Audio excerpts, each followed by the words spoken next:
Like ఇప్పుడు అబ్బాయిలకైతే నార్మల్‌గా డబ్బులు పెట్టమని అంటారు. అమ్మాయిలకైతే కమిట్మెంట్ అని అంటారు. అది ఇంకా నడుస్తుందంటారా? ఇది ఒక్కటే కాదు కానీ ప్రతి చోట ఉండొచ్చు అది. ఐ ప్రతి మీన్ దగ్గర ఉండొచ్చు. ప్రతి దగ్గర ఉంటుంది. కానీ ఇది అందరికి కనిపించే ఫీల్డ్ కాబట్టి లైమ్ లైట్‌లో దీంట్లో ఉంటాం కాబట్టి. ఓకే.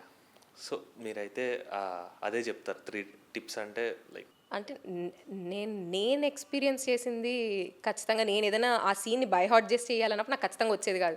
ఆ సీన్ నాకే జరుగుతుంది. ఇప్పుడు ఏదైనా ఎగ్జాంపుల్ బ్రేకప్ సీన్ అంటే ఓకే నాకు ఇప్పుడు బ్రేకప్ అయిపోయింది. నేను ఇలా నన్నే మోసం చేసి వెళ్తున్నారా అన్నప్పుడు నాకు ఆ ఫీల్ ఆ ఫీల్ వచ్చేది. వచ్చేది. ఇప్పుడు యాక్టర్ అంటే నార్మల్‌గా మనం స్క్రిప్ట్ చూసుకొని చేయడం మనకిచ్చిన వర్క్. కానీ ఏడీ అంటే మీకు 24 క్రాఫ్ట్స్ పైన గ్రిప్ ఉండాలి అండ్ అందరిని చూసుకోవాలి. సో, ఎలా బ్యాలెన్స్ చేస్తుండే మీరు అది? నాకు ఫస్ట్ టైం ఏడిగా కాబట్టి నాకు వాళ్ళంత ప్రెషర్ ఇవ్వలేదు. చాలా చాలా జాగ్రత్తగా చూసుకున్నారు వాళ్ళు కూడా. ఓకే. మేము 5 మెంబర్స్ ఏమో ఉండేవాళ్ళం. ఒక్కొక్కరు ఒక్కొక్క వర్క్ మీద డివైడ్ అయ్యి ఉన్నాం.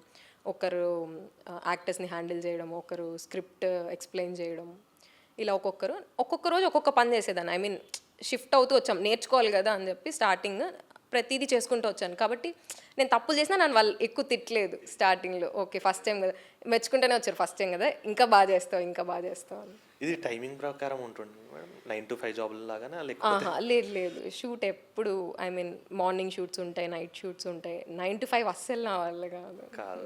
అది సో, అందుకనే ఇంకా డిఫరెంట్ నేను అందుకే చదువు కూడా ఇంకా మా ఇంట్లో వాళ్ళు ఫోర్స్ చేసి నువ్వు కంప్లీట్ చెయ్యాలి అన్నారు కాబట్టి చేసా. కాబట్టి లేదా ఏ ఇంటర్తోనో 10తోనో ఆపేసి ఇంకేదైనా పని చేసేదాన్ని. మీరు మరి ఇంత యూనిక్‌గా ఫీల్డ్ సెలెక్ట్ చేసుకున్నారు కదా! అంటే భయపడతారా బేసిక్‌గా అమ్మాయిలు కొంచెం ఐటీ ఫీల్డ్ సైడ్ వెళ్ళిపోతారు. లేదంటే సాఫ్ట్‌వేర్ సైడ్, డాక్టర్ సైడ్. మీరు ఇంత యూనిక్ ఫీల్డ్ సెలెక్ట్ చేసుకున్నారు కదా! అని అట్లనే ఏం లేదు, నాకు ఏ పని వచ్చినా చేసేదాన్ని.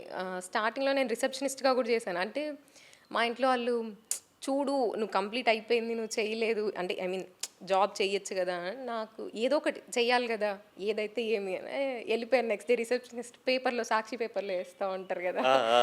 ఆ! అలా ఒకటి చూసి వెళ్ళిపోయాను. ఆ 1 month శాలరీ తీసుకొని మళ్ళీ మళ్ళీ వచ్చేసాను. వచ్చేసారు. సో, ఇంకా మీరు డిఫరెంట్ కాన్స్టెంట్‌గా అయితే ఉండాలి. ఖచ్చితంగా ఒక్కదాని మీద అయితే స్టిక్ అయి ఉండలేదు. ఇటు వస్తున్నప్పుడు మొత్తం ఇండస్ట్రీ సైడ్ వస్తున్నప్పుడు ఇంట్లో రిలేటివ్స్ నుంచి గానీ, ఫ్రెండ్స్ నుంచి గానీ ఏమన్నా బ్యాడ్ ఫీడ్‌బ్యాక్ వచ్చిందా? అంటే వద్దు రిస్క్ అని. ఖచ్చితంగా ఫస్ట్‌లో వాళ్ళకి భయం ఉంటది కాబట్టి వద్దు అనే అంటారు. రిలేటివ్స్ అయితే ఇప్పటికీ అంటనే ఉంటారు. హ్మ్. ఇంట్లో వాళ్ళు ఫస్ట్‌లో వద్దు అన్నారు. కొంచెం కోపం ఉండింది ఫస్ట్‌లో. కానీ ఎప్పుడైతే నేను ఎర్న్ చేసుకుంటా మంచిగా ఓకే, చుట్టూ మంచి వాళ్ళు ఉన్నారు, పీపుల్ తెలిసిన వాళ్ళు ఉన్నారు అన్నప్పుడు ఓకే హ్యాపీగా ఉంది కదా అని చెప్పి వాళ్ళు కూడా వదిలేసారు. కానీ రిలేటివ్స్ వీళ్ళే నేను ఎంత హ్యాపీగా ఉన్నానని చెప్పడానికి ట్రై చేసినా వాళ్ళకి అర్థం కాదు. ఎందుకు నువ్వు అందరిలాగా సాఫ్ట్వేర్ ఇది చేసుకొని ఉండొచ్చు కదా, నీకెందుకు ఈ కష్టం, నేను కష్టపడట్లేదు నేను ఇష్టంగా చేస్తున్నానంటే వాళ్ళకి అర్థం కావట్లేదు. మీరు ఎంటర్‌ప్రెన్యూర్‌గా ఏదన్నా టఫెస్ట్ ఛాలెంజ్ గానీ, ఏదన్నా బిగ్ లాస్ గానీ ఫేస్ చేసిన సిట్యుయేషన్స్ ఉన్నాయా? బిజినెస్ పెట్టి వెంటనే వచ్చేయాలి అని అనుకుంటాం కదా, ఐ మీన్ అయిపోతాం రేపటికి రేపు వచ్చేస్తుంది అస్సలు ఉండదు. మనకి 1 year పట్టొచ్చు, 2 years పట్టొచ్చు. పెట్టిన ఇన్వెస్ట్మెంటే తిరిగి రావడానికి కొన్ని ఇయర్స్ పట్టొచ్చు, చెప్పలేము. అది కూడా కొంచెం లక్ అనేది ఖచ్చితంగా ఉండాలి అండ్ హార్డ్ వర్క్ ఖచ్చితంగా కాన్స్టెంట్గా ఉండాలి. మీరు ఈరోజు ఐ మీన్ ఒక్కరోజు తక్కువగా ఫీల్ అయ్యి లోగా ఫీల్ అయ్యి ఆపేద్దాం అనే మూమెంట్ వచ్చినా కూడా నువ్వు తట్టుకొని నిలబడగలగాలి. తట్టుకొని నిలబడగలిగితేనే ఖచ్చితంగా ముందుకెళ్ళాలి. ముందరికి వెళ్ళగలుగుతారు. మీరు ఈ 3 ఇట్లో సక్సెస్‌ఫుల్ ఉన్నారు కదా! మీకు బాగా నచ్చినది ఈ మూడిట్లో టెక్నీషియన్, ఇన్‌ఫ్లుయెన్సర్, ఎంటర్‌ప్రెన్యూర్. సినిమా నాకు బాగా నచ్చుతుందండి ఇప్పుడు. సినిమా. దాంట్లో అన్ని ఫీల్డ్స్ ఐ మీన్ యాక్టింగ్ అనేదే కాదు కానీ టెక్నీషియన్స్ అన్ని ప్రతిదీ ఆ 24 క్రాఫ్ట్స్లో నాకు ప్రతి వర్క్ నచ్చుతుంది. ఓకే. నాకు ఎక్స్పీరియన్స్ లేదని వాళ్ళు ఇవ్వలేరు కానీ ప్రతి వర్క్ ఇస్తే లైట్ మ్యాన్గా కూడా చేస్తాను. అమ్మో! చాలా డెడికేటెడ్‌గా ముందు